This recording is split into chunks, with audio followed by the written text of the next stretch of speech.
Magandang araw, Ate Gemma. Ikukwento ko ang pangyayari sa buhay ko na hindi ko maiaalis sa aking isipan hanggang ngayon dito sa Silent Confession. Itago na lamang po ako sa pangalang Ambet, 19 na taong gulang. Lumaki ako sa isang tahimik at simpleng lugar dito sa Laguna. Pagtatanim at pagdadala ng mga gulay na inani sa bayan ang hanap buhay ng karamihan. Kasama ko si tatay sa maliit naming lupang tinataniman. Maaga pa lang ay gising na kami para magumpisang magbungkal. Sapat lang para sa aming dalawa ang kinikita namin. Kapag may nangangailangan ng tao sa construction sa bayan ay umi-extra din ako dahil sanay naman ako sa mabibigat na trabaho. Mula nang pumanaw ang nanay ko, ay ganito na lang ang takbo ng buhay namin ni tatay. Isang hapon, habang nagpapahinga ako sa lilim ng mangga, ay tumawag ang pinsan kong si Rico. Ambet! Bungad nito sa kabilang linya. Oh, bakit pinsan?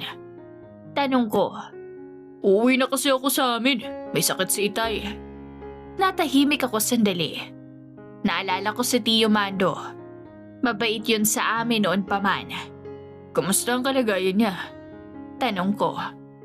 Kaya nga kailangan kong umuwi. Ang problema, may trabaho ako dito sa grocery. Kailangan may kapalit muna bago ako makaalis. Bakit ako? Nagtataka kong tanong. Ikaw na agad naisip ko. Padali lang naman ang trabaho. Hindi ako agad nakasagot. Dahil totoo lang, hindi ko pa naranasang magtrabaho sa malayong lugar. Magkano naman sahod? Bagkus ang naitanong ko. Maganda naman, tsaka mabait yung may-ari, si Ma'am Laika. Sige, susubukan ko. Sabi ko. Talaga? Salamat insan, sasabihin ko may magiging kapalit na ako. Doon nagsimula ang bagong kabanata ng buhay ko na hindi ko makakalimutan. Pagdating ko sa lugar kung saan naroon ang grocery store, medyo kabado ko. Hindi ako sanay sa ganoong lugar. Maingay, maraming tao, at mga sasakyan na kandabuhol na yata sa dami. Pagpasok ko sa loob, doon ko unang nakita ang babaeng magiging dahilan pala ng maraming bagay na mangyayari sa buhay ko. Ma'am, ito po yung pinsan ko. Siya po yung papalit sa akin. Sabi ni Rico. Napatingin ako sa babaeng nasa counter. Siya si Ma'am Laika. 31 years old na siya ayon kay Rico. Pero kung titingnan mo, parang nasa 25 lang. Maputi ang balat, makinis ang muka, at tuwid na tuwid ang mahaba niyang buhok na hanggang balikat.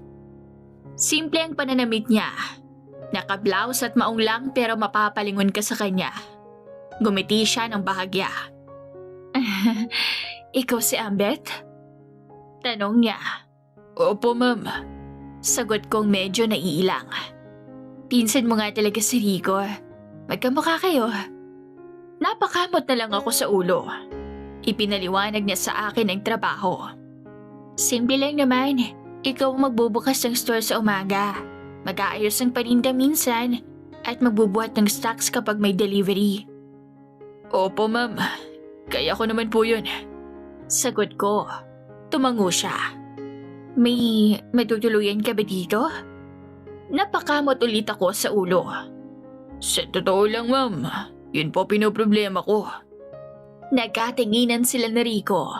Pagkatapos ay nagsalita si Ma'am Laika.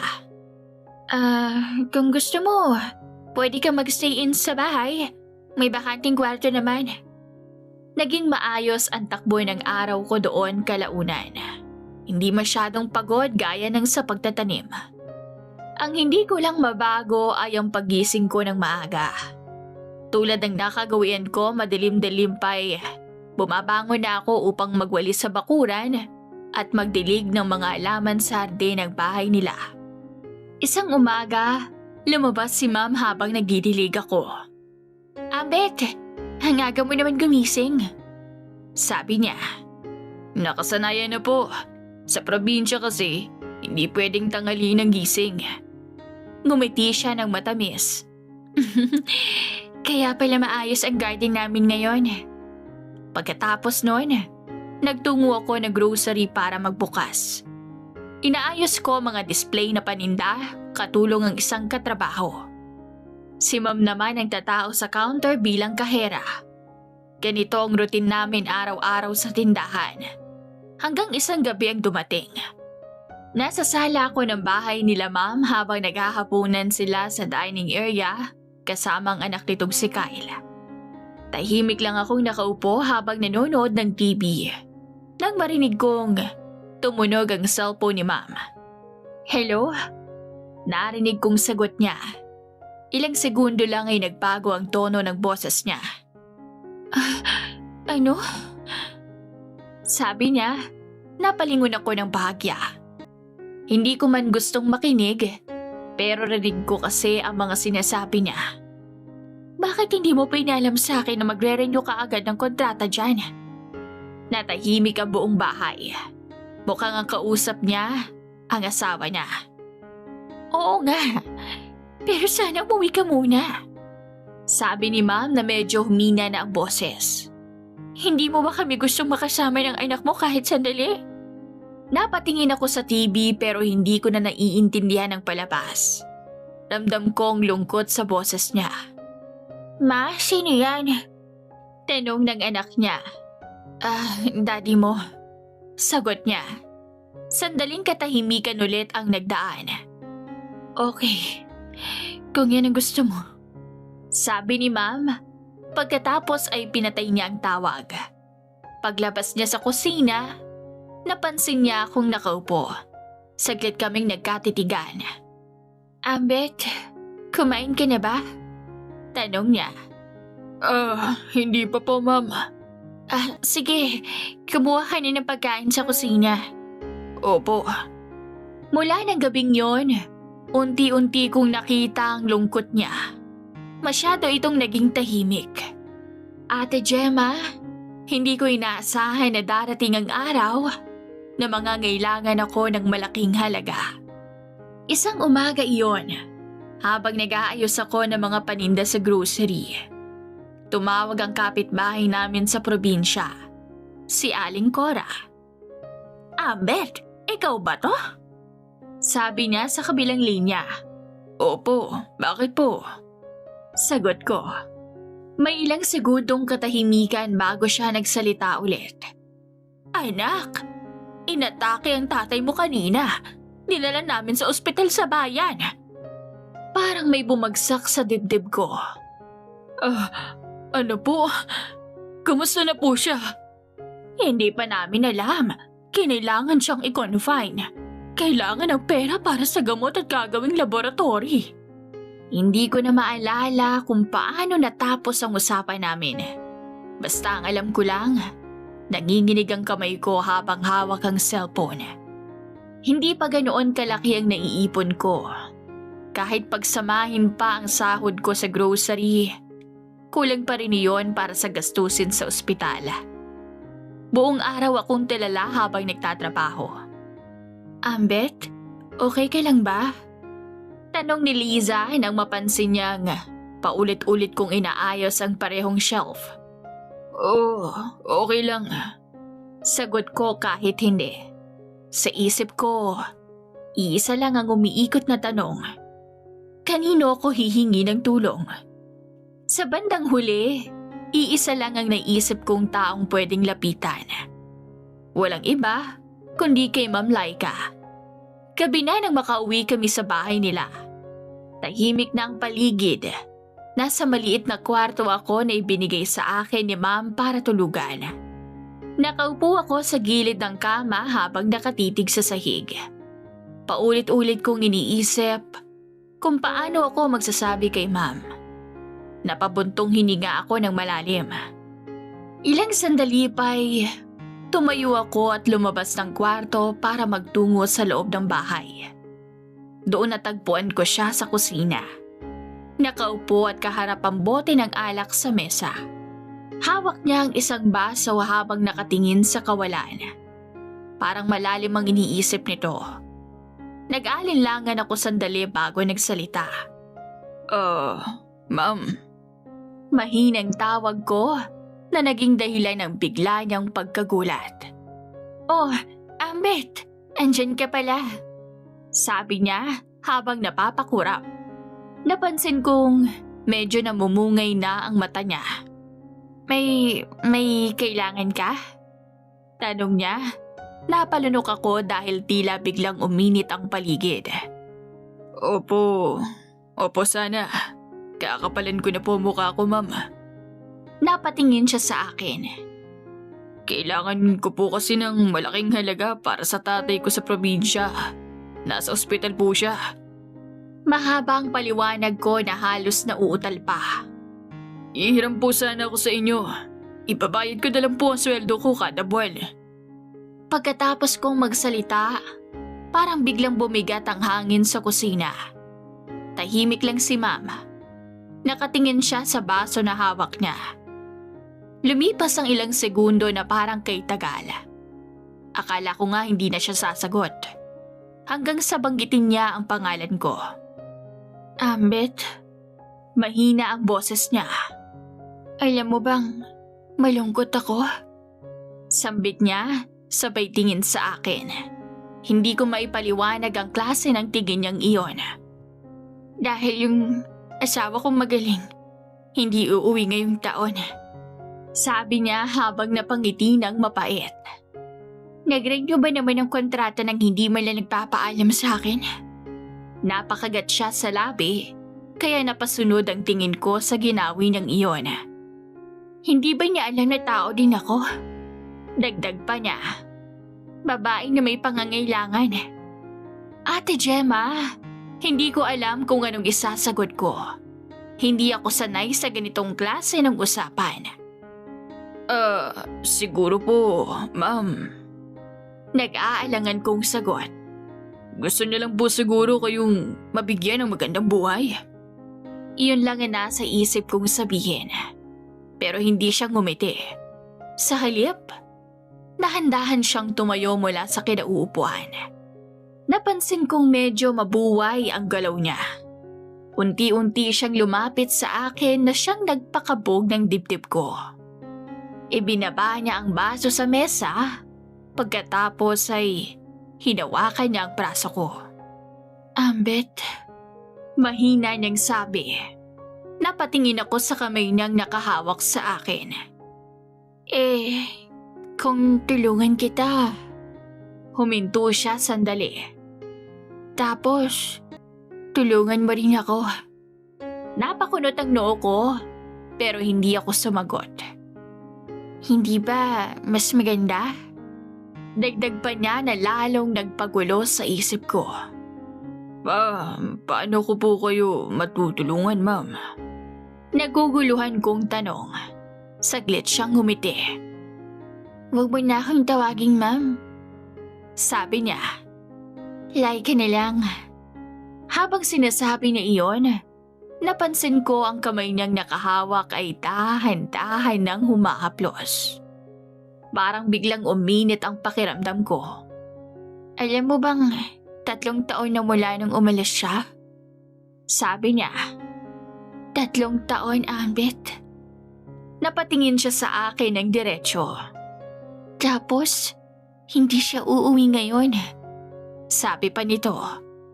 Alam mo ba yung nararamdaman ko? Hindi ako makasagot, Ate Gemma.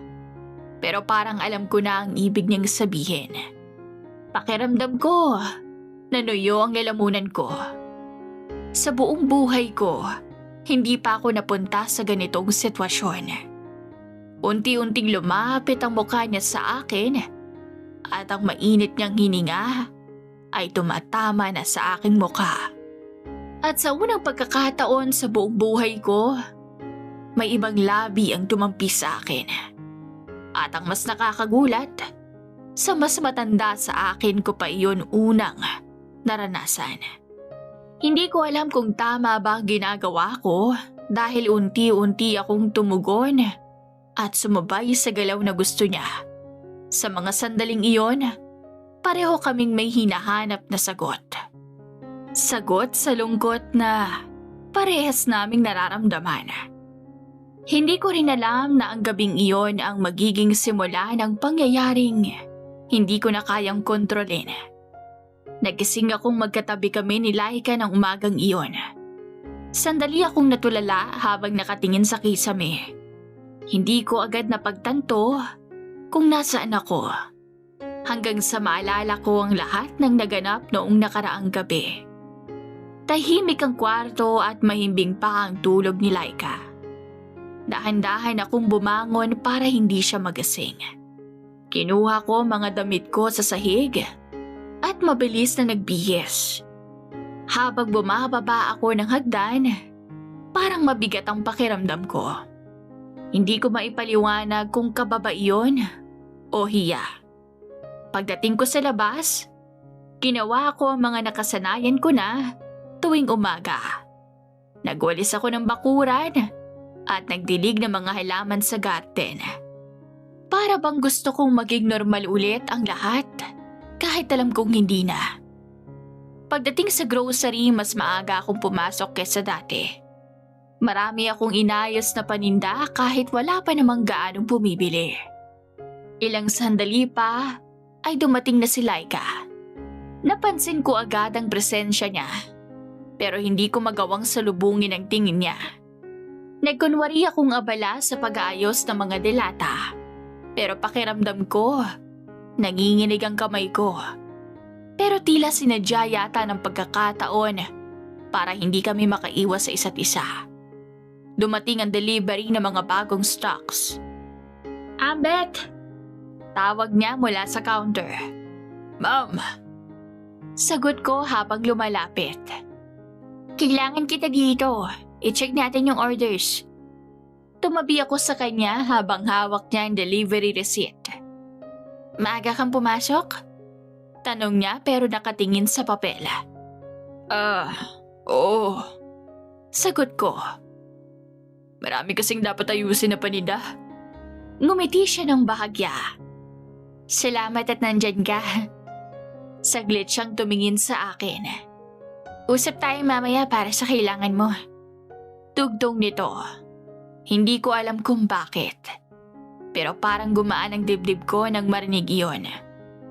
Ang nangyari sa amin ni Laika noong gabing iyon ay hindi lang pala isang beses mangyayari. Sa mga sumunod na araw, unti-unti kaming naging mas malapit sa isa't isa. Hindi ko rin maintindihan kung paano nangyari. Minsan, tatawagin niya ako sa kusina habang nagluluto siya. Ambet, pakikuha nga yung nasa taas ng cabinet. Kapag lumalapit ako, ay malambing niya akong nginingitian. May mga pagkakataon din na sa banyo niya ako tatawagin para maipagawa. Unti-unti, tila naging mentor ko siya sa mga bagay na hindi ko pa nararanasan noon. Dahil bata pa ako at wala ko masyadong alam o karanasan sa ganoong bagay. Pero si Laika, alam na alam niya kung paano ako turuan. At sa bawat pagkakataong iyon ay may kapalit. Hindi niya ako pinabayaan sa problema ko kay tatay. Tuwing mangangailangan ako ng pera para sa gamot, ay nariyan siya. Ambet, ito muna ang gamitin mo. Sabi niya minsan habang inaabot ang sobre. Ma'am, sobra na po ito. Sagot ko noon. Laika, paalala niya habang nakangiti. Laika na lang. Mabilis lumipas sa mga buwan. Hindi ko na malaya na halos kalahating taon na pala akong nagtatrabaho sa grocery store na. Akala ko, magiging ganun na lang palagi. Pero tumating ang isang umaga na tuluyang nagbagong muli sa lahat. Maaga akong bumaba mula sa kwarto ni Laika. Tahimik pa ang buong bahay. Dumaan muna ako sa kusina para magkape bago simula ng mga gawain ko. Pagkatapos ay lumabas ako para magwalis ng bakuran. Habang nagwawalis ako, biglang tumunog ang doorbell. Napalingon ako sabay lapit. May isang lalaking nakatayo sa labas At sa tabi nito ay 2 maletang digulong ng silipin ko. Hindi ko pa man nakikita ng malinaw ang mukha niya, pero may kaba nang biglang sumiksik sa dibdib ko. Pinuksan ko ang gate at nang makita ko ang mukha niya, parang biglang nanlamig ang buong katawan ko. Nakita ko na ang mukha niyang iyon sa mga litrato sa loob ng bahay. Ang lalaking nakangiti sa tabi ni Laika at ng anak nila. Iyon ang asawa ni Laika. Sir, good morning po. Sabi ko habang binubuksan ng gate. Pumasok siya habang hinihila ang maleta. Hindi ko maipaliwanag ang tingin niya sa akin. Matalim na parang sinusukat ako mula ulo hanggang paa. Matagal ka na dito nagtatrabaho? Tanong niya. Mga ilang buwan na po, sir. Sagot ko. Tumangulang siya, pero hindi pa rin nawawala ang kakaibang tingin niya. Sa sandaling iyon, pakiramdam ko parang alam na niya ang lahat. Lumipas ang ilang araw mula nang dumating ang asawa ni Laika, ay ramdam kong may mabigat na hangin sa loob ng bahay. Isang gabi, kumatok si Laika sa pintuan ng kwartong tinutuluyan ko. Ambet, gising ka pa? Mahina niyang tanong mula sa labas. Opo. Sagot ko habang binubuksan ang pinto. Pumasok siya sa loob at umupo sa gilid ng kama. Mukha siyang pagod at stress. Ambet, sabi niya, may sasabihin sana ako sa'yo. Sambit niya habang tahimik lang akong nakatingin sa kanya. Ilang araw na rin namin pinag-aawayan to. Dagdag niya sabay buntong hininga siya. Gusto niyang umalis ka dito sa amin. Para akong binuhusa ng malamig na tubig. Mangupahan ka na lang daw sa iba. Turan pa nito, pero hindi ko alam kung ano nagtulak sa akin para gawin iyon. Siniil ko siya ng halik na nagpatahimik sa kanya. Alam kong mali dahil nasa loob lang ng bahay ang asawa nito. Pero sa isip ko, alam kong ito na ang huli. Hindi naman ako nabigo dahil naramdaman ko ang agad nitong pagtugon. At doon namin binigyan ng isa pang pagkakataon ng aming sarili. Alam kong may karapatan ng asawa niya at alam ko ring wala akong laban doon. Kinabukasan ay nagdesisyon ako. Ate Gemma, nag-resign ako sa trabaho ko sa grocery. Pero bago ako umalis ay kinausap ako ni Laika sa harap ng bahay. Ambet, salamat sa lahat. Sabi niya. Ma'am, ako po ang dapat magpasalamat. Sagot ko. Kung hindi po dahil sa inyo, hindi ko matutulungan si tatay noon. Saglit kaming nagkatitigan. Marami kaming gustong sabihin. Pero pareho naming pinili ang manahimik. Bumalik ako ng Laguna. Pinili kong bumalik sa simpleng buhay na nakasanayan ko. Ngayon, kasama ko na ulit si tatay sa pagtatanim ng gulay. Minsan, kapag tahimik ang gabi at nakaupo ako sa labas ng bahay, naaalala ko ang mga nangyari. Ang mga buwan na ginugol ko sa ibang lugar. Ang babaeng nagturo sa akin ng mga bagay na hindi ko inaasahang matututunan ko. Ang lahat ng iyon ay mananatiling alaala na lang na dapat kalimutan. Pero kasabay ng paglimot na iyon ay ang pasasalamat. Dahil kung hindi rin kay Laika, hindi ko alam kung nasaan si tatay ngayon. Hanggang dito na lang ang aking kwento, Ate Gemma. Maraming salamat sa pakikinig at magandang araw.